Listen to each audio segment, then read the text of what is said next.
Patuloy ang pag-arangkada sa ratings ng Kapuso Network sa buong bansa. Sa mga news channel naman sa bansa, nangunguna sa ratings ang GMA News TV. Narito ang report.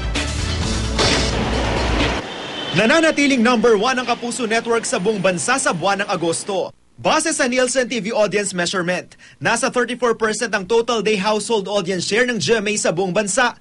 Mas mataas yan ng 1.3 points sa ABS-CBN at ng 19.2 points sa TV5.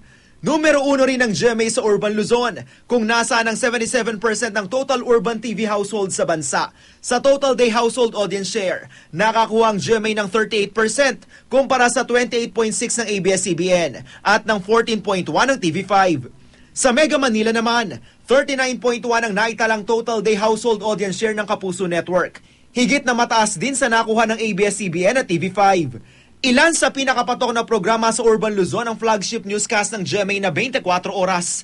Ang Kapuso Mo, Jessica Soho. At ang primetime series na Makapiling Kang Muli, Luna Blanca, gayon din ang Itbulaga. Halos ang mga ito rin ang mga nangungunang programa sa Mega Manila.